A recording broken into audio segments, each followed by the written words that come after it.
Students இன்றைக்கி நம்ம economics கிளாஸில் பார்க்க வேண்டிய டாபிக் ஃபிசிக்கல் இன்ஸ்ட்ருமெண்ட்ஸ் நிதி கருவிகள் பற்றி பார்க்கலாம். நம்ம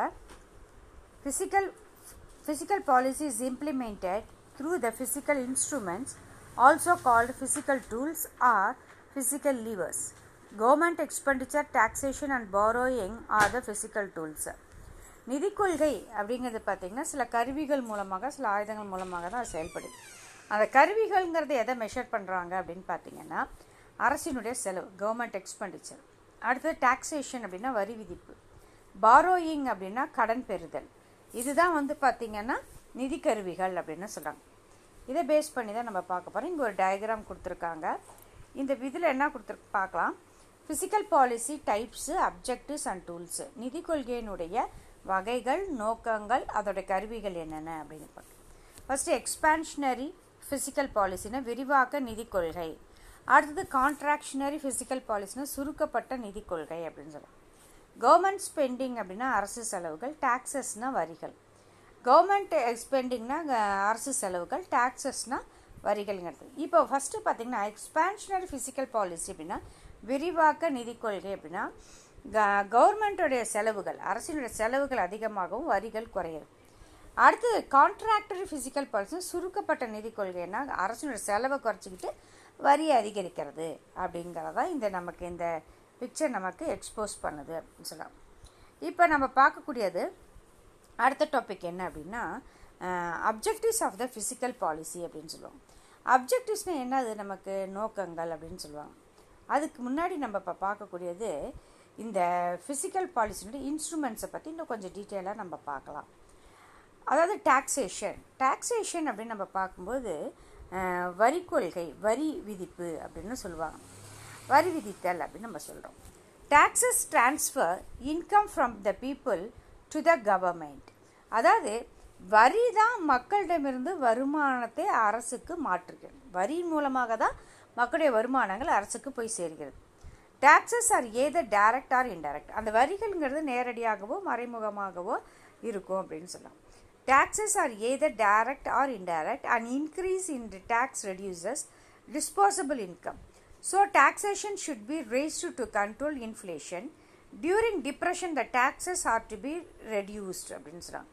அதாவது இந்த வரி விதிப்பு அப்படின்னு பார்க்கும்போது மக்கள்கிட்ட இருந்து வருமானத்தை அரசுக்கு மாற்றுவதுன்னு சொல்லியாச்சு. இந்த வரிகள் நேர்முகமாகவோ மறைமுகமாகவோ இருக்கலாம் அப்படின்னு சொல்லியாச்சு. வரி அதிகரிப்பு அப்படின்னு நம்ம பார்க்கும்போது செலவுக்கு தகுந்த மாதிரி அந்த வருமானத்தை அது குறைக்குது. வரி தான் செலவை என்னது கட்டுப்படுத்தி அதன் மூலமாக வருமானத்தை அதாவது செலவை குறைக்குது அப்படின்னு சொல்லலாம். அதனால் பார்த்திங்கன்னா இந்த வரி விதிப்பு தான் பார்த்திங்கன்னா டாக்ஸ், அதை இன்ஃப்ளேஷன், அதை பணவீக்கத்தை கட்டுப்படுத்துவதற்கு இது ரொம்ப உதவியாக இருக்குது அப்படின்னு சொல்லலாம். அதே மாதிரி டிப்ரெஷன் பீரியடில் மந்த காலத்தில் பார்த்தீங்கன்னா வரிகளை கண்டிப்பாக குறைக்கணும் அப்படின்னு சொல்கிறாங்க. அடுத்தது பார்த்தீங்கன்னா பப்ளிக் எக்ஸ்பெண்டிச்சர், பொது செலவு. Public expenditure raises wages and salaries of employees and thereby the aggregate demand for goods and services. Hence the public expenditure is raised to fight recession and reduced to control the inflation. So பொது செலவு அப்படின்னு பார்க்கும்போது பணியாளர்களுடைய கூலி, அவங்களுடைய சம்பளம் இதெல்லாம் அதிகரிக்கும் போது ஆட்டோமேட்டிக்காக பண்டங்கள் மற்றும் பணிகளுடைய தேவைகள் அதிகமாக தான் ஆகும் இல்லையா? ஏன்னா வருமானம் அதிகமாகும் போது தேவைகளும் அதிகரிக்கிறதுக்கான வாய்ப்புகள் நிறையவே இருக்குது அப்படின்னு சொல்லலாம். அதனால தான் என்ன சொல்கிறாங்கன்னா அந்த பொது செலவு அப்படின்னு பின்னிறக்கம் அப்படின்னு சொல்லுவாங்க, ரெசெஷன் பீரியட் அப்படின்னு சொல்லுவாங்க. அதே மாதிரி ரெடியூஸ் டு கண்ட்ரோல் த இன்ஃப்ளேஷனை பணவீக்கத்தை கட்டுப்படுத்த அது உதவுது அப்படின்னு சொல்கிறாங்க. ஸோ வரிங்கிறது பார்த்திங்கன்னா பொதுவாக வருமானத்தை செலவை குறைச்சி வருமானத்தை அதிகரிக்கிறதுக்கான வாய்ப்புகள் இருக்குது அப்படின்னு சொல்லலாம்.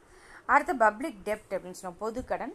when government borrows by floating a loan, there is a transfer of funds from public to the government. At the time of interest payment and repayment of public debt, funds are transferred from government to public. பொதுக்கடன்கிறது அரசு கடன் மூலமாக பொதுமக்கள்கிட்ட இருந்து அரசுக்கு பணத்தை மாற்றி கொடுக்குது. அதுக்கப்புறம் மக்களுக்கு அதை திரும்ப வட்டியோடு அது செலுத்துது. அதனால் அரசிடமிருந்து பணம் மக்களுக்கு அது மாற்றப்படுகிறது அப்படின்னு சொல்கிறாங்க. அடுத்து நம்ம பார்க்கக்கூடிய topic objectives of the fiscal policy அப்படின்னு சொல்லுவோம். அதாவது நிதி கொள்கையினுடைய நோக்கங்கள் அப்படிங்கிறத பார்க்குறோம். ஃபஸ்ட்டு ஒன் பார்த்திங்கன்னா ஃபுல் எம்ப்ளாய்மெண்ட்னா முழு வேலை வாய்ப்பு. ரெண்டாவது ப்ரைஸ் ஸ்டெபிலிட்டி அப்படின்னா விலை நிலைத்தன்மை. எக்கனாமிக் க்ரோத்னா பொருளாதார வளர்ச்சி. ஈக்விட்டபிள் டிஸ்ட்ரிபியூஷனா சமமான பகிர்வு. எக்ஸ்டர்னல் ஸ்டெபிலிட்டி அப்படின்னா நாணய மாற்று வீத சமநிலை. அடுத்து கேபிட்டல் ஃபார்மேஷன் அப்படின்னா மூலதன உருவாக்கம். ரீஜனல் பேலன்ஸ்னால் சம வட்டார வளர்ச்சி அப்படின்னு சொல்லுவாங்க. ஸோ இதில் நம்ம பார்க்கும்போது fiscal policy is used to achieve the following அப்ஜெக்டிவ்ஸ்னு நிதி கொள்கையின் நோக்கத்தை பற்றி இன்னும் விளக்கமாக நம்ம பார்க்கலாம். இதில் ஃபஸ்ட்டு ஒரு என்ன சொல்லியிருக்காங்கன்னா முழு வேலைவாய்ப்பு, ஃபுல் எம்ப்ளாய்மெண்ட் அப்படின்னு சொல்லுவோம். Full employment is the common objective of fiscal policy in both developed and developing countries. வளர்ந்த நாடுகளாக இருந்தாலும் சரி, வளர்ச்சி அடைந்த நாடுகளாக இருந்தாலும் சரி, இல்லை வளர்ந்து வரும் நாடுகள், இவங்களுடைய மிக முக்கியமான நோக்கமே ஃபுல் எம்ப்ளாய்மெண்ட் தான்.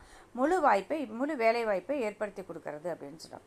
Public expenditure on social over heads help to create the employment opportunities அப்படின்னு சொல்கிறோம். ஸோ இந்தியாவில் பார்த்திங்கன்னா இன்றைக்கு பொதுவாக சமூக மற்றும் முதலீட்டில் பொது செலவை மேற்கொள்வது எது அப்படின்னா வேலை வாய்ப்புனால தான் செலவை என்ன சொல்லலாம், அந்த என்ன சொல்லலாம், பொது செலவை கண்ட்ரோல் பண்ணணும் அப்படின்னம்னா கண்டிப்பாக வேலை வாய்ப்பை உருவாக்கணும் அப்படின்னு சொல்லலாம். தென் மகாத்மா காந்தி அதுக்காக தான் பார்த்தீங்கன்னா in India public expenditure on rural employment programmes like MNGREGS is aimed to employment generation. அதாவது பார்த்திங்கன்னா அந்த இடத்துல மகாத்மா காந்தி ஊரக தேசிய மகாத்மா காந்தி நேஷ்னல் ரீஜனல்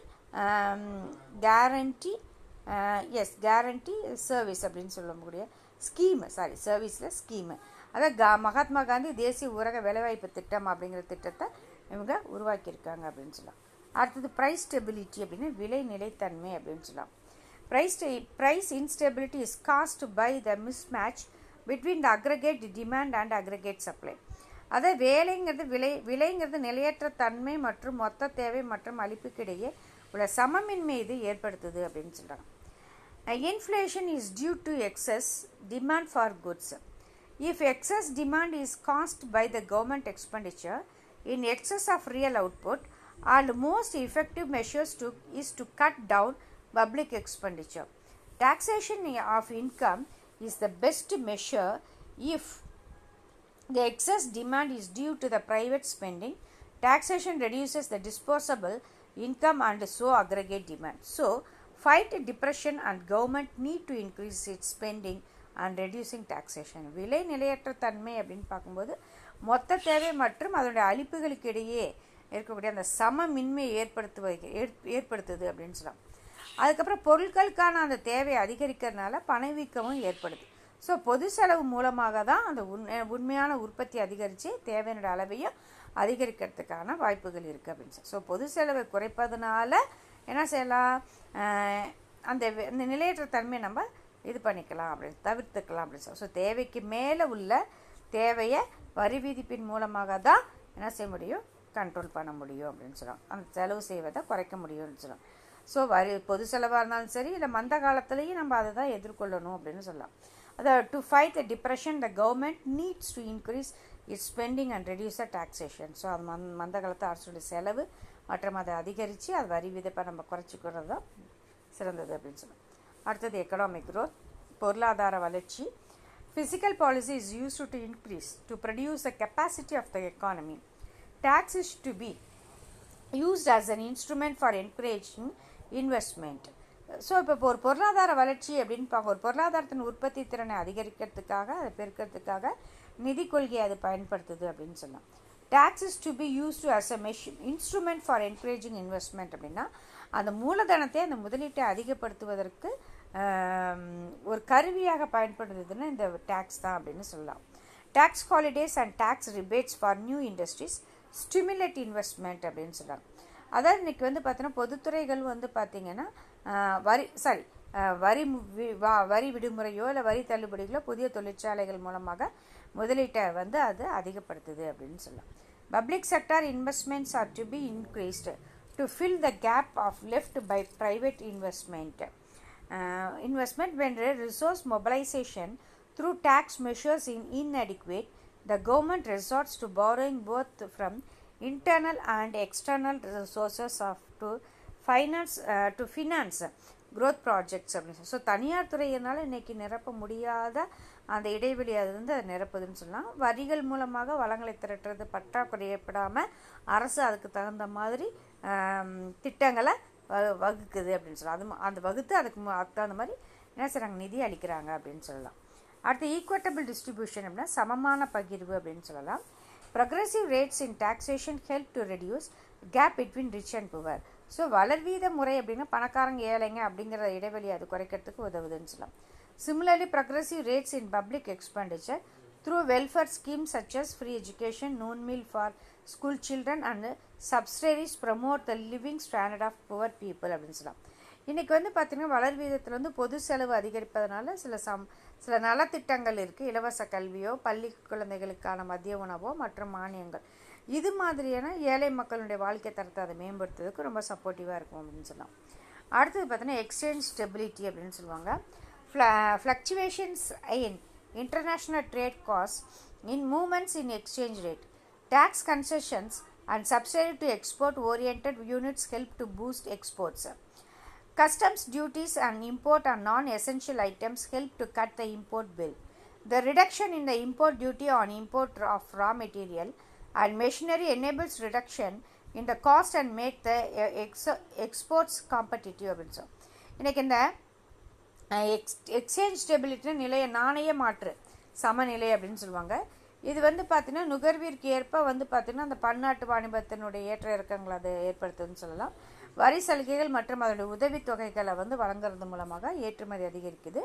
அதே மாதிரி அத்தியாவசிய customs and duties import and non essential items to help to cut the import bill அப்படின்னா இன்றைக்கி என்ன சொல்கிறாங்கன்னா அத்தியாவசியமற்ற பொருட்களுக்கு சுங்க வரி விதிப்பதன் மூலமாக இறக்குமதி செலவு அதை குறைக்குது அப்படின்னு சொல்லலாம். அதுக்கப்புறம் கச்சா பொருளோ இயந்திரங்களுக்கான அந்த இறக்குமதி வரியோ குறைக்கிறது மூலமாக செலவை குறைச்சி ஏற்றுமதியில் மற்ற நிறுவனங்களை போட்டி போடுற அளவுக்கு முன்னேற்றுவது தான். அதுக்கெல்லாமே இந்த வரி ரொம்ப உதவியாக இருக்குது அப்படின்னு சொல்லலாம். அடுத்தது பார்த்தீங்கன்னா கேபிட்டல் ஃபார்மேஷன், மூலதன உருவாக்கம்னு சொல்லுவாங்க. மூலதனங்கிறது ரொம்ப அவசியமானது இல்லையா? So capital formation is essential for rapid economic development. பொருளாதார வளர்ச்சிக்கு, அதுவும் குறிப்பாக விரைவான பொருளாதார வளர்ச்சிக்கு ரொம்ப உறுதுணையாக இருக்கிறது வந்து பார்த்திங்கன்னா எதுன்னு பார்த்திங்கன்னா இந்த டேக்ஸ் தான் அப்படின்னு சொல்லலாம். Tax relief helps to increase disposable income, savings and thereby capital formation. Government expenditure on infrastructure development like a power and transport encourages private investment. இன்னைக்கு விரைவான பொருளாதார வளர்ச்சிக்கு மூலதன திரட்சிக்கு மிக முக்கியமானதாக இருக்கிறது வரி தான். இந்த வரி சுமையை குறைக்கணும் அப்படிங்கிறது ரொம்ப முக்கியமானது. ஸோ செலவிட தகுந்த வருமானத்தை அதிகரிக்கிறதுக்கு மற்றும் சேமிப்பு மூலம் மூலதன திரட்சியை ஏற்படுத்துகிறது. அரசுங்கிறது மின்சாரம் மற்றும் போக்குவரத்து போன்ற அடிப்படை துறைகள்லேருந்து செலவிடும்போது தனியார் முதலீட்டுக்கு இது முக்கியத்துவம் கொடுக்குது அப்படின்னு சொல்லலாம். அடுத்த ரீஜனல் இம்பேலன்ஸ், சம வட்டார வளர்ச்சி. Physical incentives for industries in the backward regions help to narrow down regional imbalance. Public expenditure may also may be used to start industrial estates so that industrial activity is stimulated in the backward regions. அப்படின்னா இன்றைக்கி பின்தங்கிய பகுதிகளில் உள்ள தொழிற்சாலைகளுக்கு அந்த நிதி ஊக்கம் வழங்குறது, அதுக்கப்புறம் அந்த வட்டார வேறுபாடு இதெல்லாமே குறைக்குது. ஸோ அதுக்கப்புறம் பார்த்தா அந்த தொழில்பேட்டைகள், சிட்கோ அந்த மாதிரிலாம் இண்டஸ்ட்ரியல் எஸ்டேட்ஸ்லாம் சொல்கிறாங்க இல்லையா, அந்த தொழில்பேட்டைகள் இதெல்லாம் துவங்கிறதுக்கான போதுமான செலவை மேற்கொள்ளும்போது அந்த பகுதிகள் இன்னும் கொஞ்சம் வளர்ச்சியடைவதற்காக மிகப்பெரிய ஒரு கருவியாக இந்த வரி அமைஞ்சிருக்கு அப்படின்னு சொன்னோம். ஓகே ஸ்டூடெண்ட்ஸ், அடுத்த லெசனோட நம்ம இன்னொரு கிளாஸில் மீட் பண்ணலாம். தேங்க்யூ.